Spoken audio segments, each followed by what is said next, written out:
அனைவருக்கும் வணக்கம். பாலமந்தரோட செய்தி மடலான மலரும் மொட்டுக்களோட ஏப்ரல் மற்றும் மே மாதத்தோட ஆடியோ மற்றும் வீடியோ பதிவு இது. இந்த 2 மாதங்கள்லயும் நிறைய விஷயம் நடந்திருக்கு. என்னெல்லாம்னு இப்போ நம்ம பார்க்கலாம். பாலமந்தரோட 77வது ஆண்டு விழா மார்ச் 10ஆம் தேதி ரொம்ப உற்சாகமா கொண்டாடப்பட்டது. இதுல இந்திய மகளிர் சங்கத்தோட தலைவரான திருமதி பத்மா வெங்கட்ராமன் அவங்க சிறப்பு விருந்தினரா பங்கேற்றுக்கிட்டாங்க. சிறப்பான முறையில பணிகள் செய்யற பல சோஷியல் ஒர்க்கர்ஸ்க்கு இந்த விழால விருதுகள் வழங்கப்பட்டது. நம்ம கின்ஷிப் கேர்ல இருந்து சென்னையோட சோஷியல் ஒர்க்கரான திருமதி சரண்யா அவங்களுக்கும், காஞ்சிபுரமோட சோஷியல் ஒர்க்கரான திரு பெஞ்சமின் அவங்களுக்கும், வேலூர், திருப்பத்தூர் மற்றும் திருவள்ளூரோட ரிமோட் சோஷியல் ஒர்க்கரான திருமதி ஃபர்மி அவங்களுக்கும் விருதுகள் வழங்கப்பட்டது. ஏப்ரல் மாச கடைசியில கின்ஷிப் கேர்ல 1216 குடும்பங்களை சேர்ந்த 2125 குழந்தைங்க இருக்கிறாங்க. இந்த குழந்தைங்க எல்லாருக்கும் நம்ம கின்ஷிப் கேர் மூலமா பல விதமான ஆதரவுகள் வழங்கப்பட்டுட்டு வருது.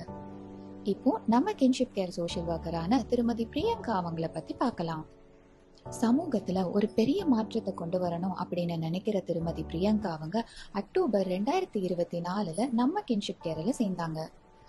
பயிற்சிகள் வழங்குறதுலயும் நிகழ்ச்சிகளை தொகுத்து வழங்குறதுலயும் ரொம்ப ஆர்வம் காட்டுற இவங்க கின்ஷிப் கேரோட பல நிகழ்ச்சிகளை ரொம்ப அழகாவும் சுவாரஸ்யமாவும் தொகுத்து வழங்குவாங்க.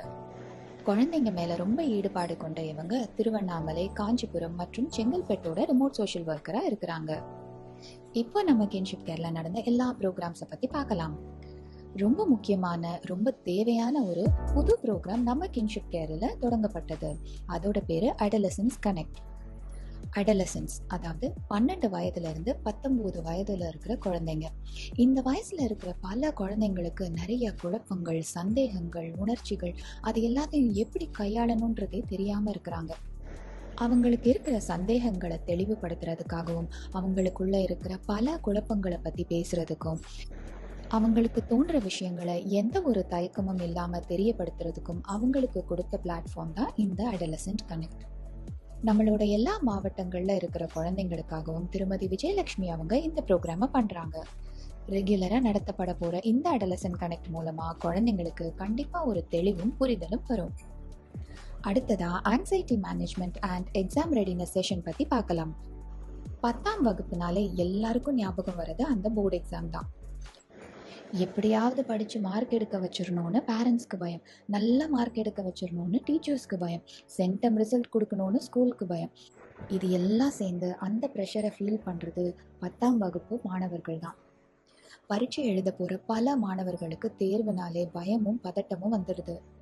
அதுக்காக திருமதி விஜயலட்சுமியால ஆர்கனைஸ் பண்ணப்பட்ட செஷன் தான் இது. ஸ்டூடெண்ட்ஸ் எல்லாருக்கும் எந்த பதட்டமும் இல்லாமல் எப்படி பிளான் பண்ணி படிக்கணுன்றதையும், எக்ஸாம் டைமில் அவங்களோட டைமை எப்படி செலவிடணும் அப்படின்றத பற்றியும் பல டிப்ஸ் கொடுக்கப்பட்டது. இந்த செஷன் மூலமாக குழந்தைங்களுக்கு ஒரு புது ஊக்கமும் தன்னம்பிக்கையும் கிடைச்சது.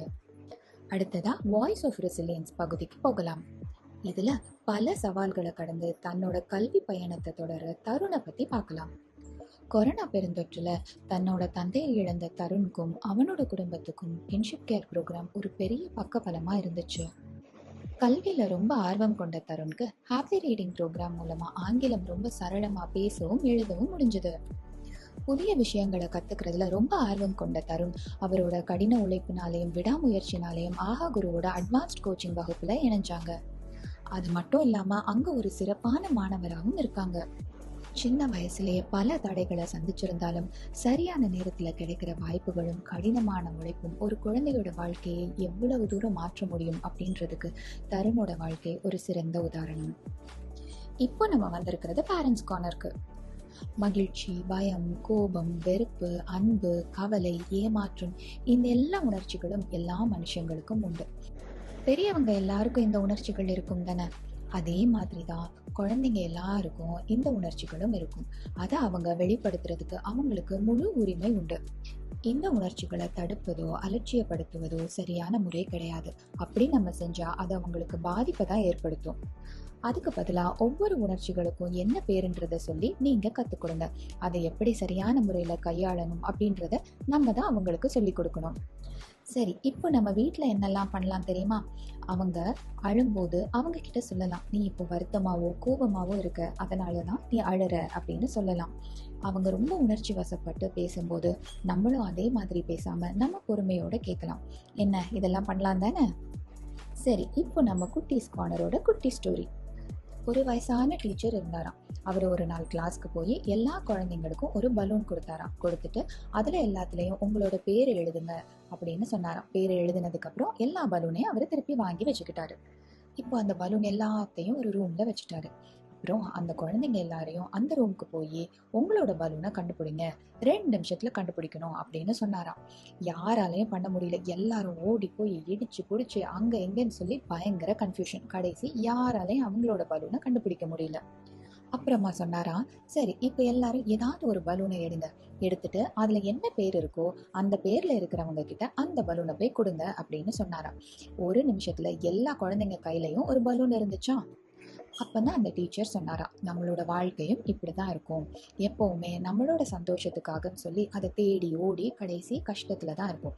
இதே அடுத்தவங்களுக்கு நம்ம ஹெல்ப் பண்றோம் அப்படின்னா அதுலதான் உண்மையான சந்தோஷம் இருக்கும். அதே நேரம் அது நம்மளையும் ரொம்ப திருப்தியாவும் ஆனந்தமாவும் வச்சுக்கும் அப்படின்னு சொன்னாங்களாம். என்ன கதை சூப்பர் தானே? இதோட இந்த பதிவோட நிறைவுக்கு வந்துட்டோம். மீண்டும் அடுத்த மாதம் சந்திக்கலாம். நன்றி, வணக்கம்.